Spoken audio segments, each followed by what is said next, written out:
मार डालूंगा, सारी दुनियादारी छोड़ दो। अगर नहीं पता है तब धोखा हो रहा है तुम्हारे साथ। सर, मुसीबत आती है परिवर्तन करने के लिए। अगर दर्द हो रहा है तो मतलब चढ़ाई चढ़ रहे हो। बस हमारे सामने आके नाचती है वो, इतना बड़ा लिए घूम रहे हो। तो तुम में और उस जानवर में फर्क ही क्या है? तुमसे कौन भगवान बनने के लिए कह रहा है? और ये इस बात का संदेश है।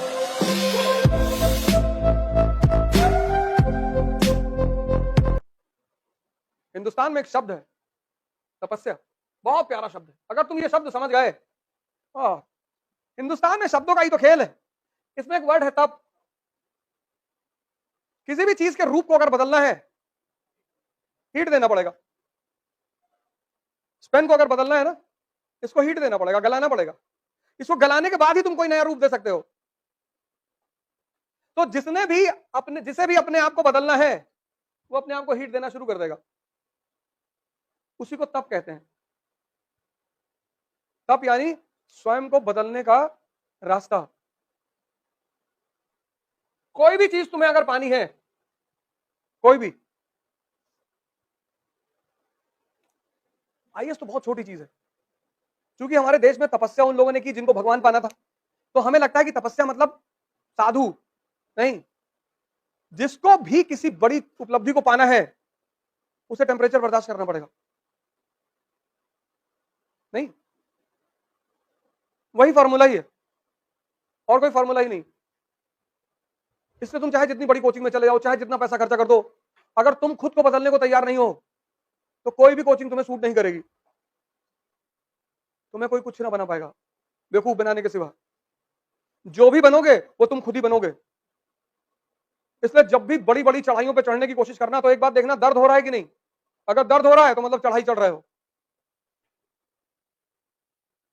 तुमको अपने आप को बदलना होगा। इसलिए तो आईएएस की तैयारी में इतने लोग आते हैं, आधे ज्यादा 70% तो पहले निकल जाते हैं। क्योंकि इसका जो पहला चरण है खुद को बदलना, वो बहुत खतरनाक है। इसका पहला चरण ही तो खतरनाक है। अब तुम कॉलेज में, तुम कॉलेज में 8 घंटा पढ़ने के आदी थे। एग्जामिनेशन से पहले 10 क्वेश्चन इंपॉर्टेंट मिल गया, तुम लिखा है। उसके बाद या तो तुम घर की राजनीति कर रहे हो, या मोहल्ले की, और या गांव की, और कोई नहीं मिला तो प्रदेश की। एक फॉर्मूला हमेशा याद रखना है, P = P। Policy depends upon priority. एक साल यार, अगर तुम 14 साल जीवन में आइसोलेट रह लो, तो तुम भगवान बन जाओ। रामचंद्र जी इसी का तो उदाहरण है। तुमसे कौन भगवान बनने के लिए कह रहा है? तुम बस 1 साल आइसोलेट रह लो, 1 साल, और तुम आईएएस बन जाओगे। 1 साल, सारी दुनियादारी छोड़ दो, पागल बन जाओ। उल्टी सीधी बात करो लोगों से। लड़कियों को तो और आसान है, बाल खोल के आगे करके ऐसे ऐसे लगी चल रहा है। लड़कियों के लिए तो बहुत अच्छा है।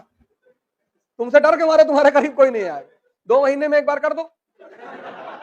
देरी मत करना, पता लगा डॉक्टर के पास ले जा रहे, इलाज करा रहे, झाड़ फूक। और माँ बाप को कॉन्फिडेंस में लेके, उनको बता के कि हम ऐसा करने जा रहे हैं,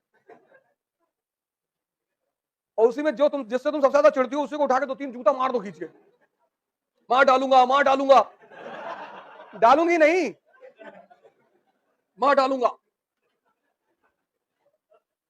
मेरा जन्म मध्य प्रदेश में हुआ था, ऐसी कोई कहानी सुना दो,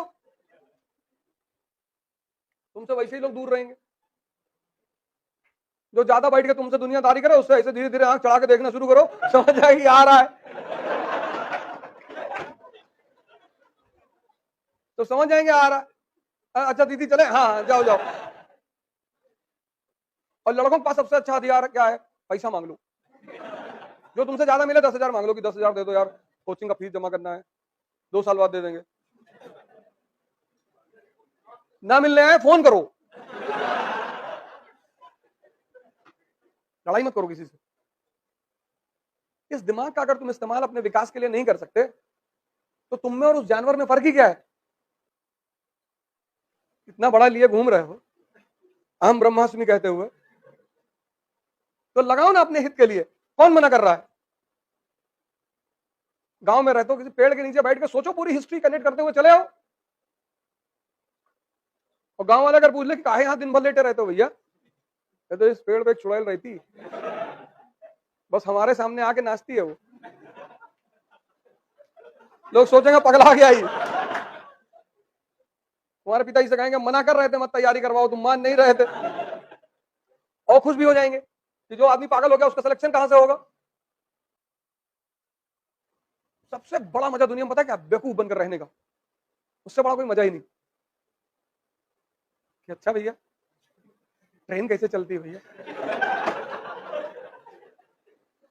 और तुम तब जान के जब लोगों से पूछते हो और वो तुम्हें समझाते हैं तो इतना मजा आता है।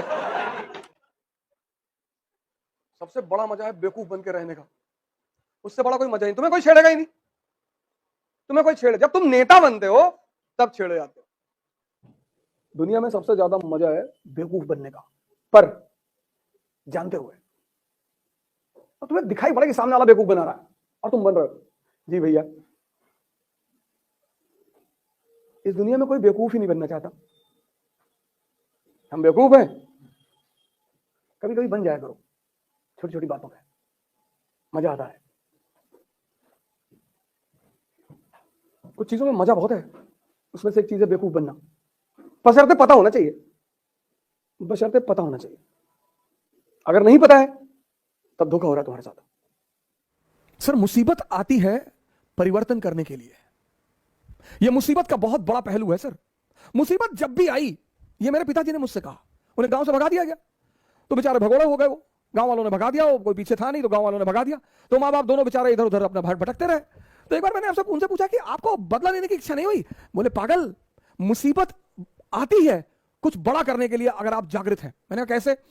बोले राम राजा बनने जा रहे थे। मेरी आदत है क्रॉस क्वेश्चन करने की। मैंने कहा कैसे? बोले राम राजा बनने जा रहे थे। मैंने कहा हाँ। बोले मुसीबत आ गई?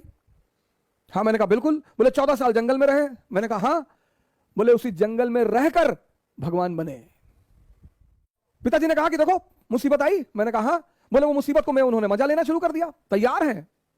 पिता दशरथ कह रहे हैं कि तू मना कर दे, वादा तो मैंने किया था ना, तू मना कर दे कि मैं नहीं जाऊंगा, मैं देख लूंगा। अरे बोले नहीं, जाना तो है ही है। और यह इस बात का संदेश है कि हर व्यक्ति को, वो चाहे भगवान ही क्यों ना हो, कितना बड़ा संदेश है कि हर व्यक्ति को इस जीवन में संघर्ष करना है। जो हंसकर करेगा वो राजा बनेगा।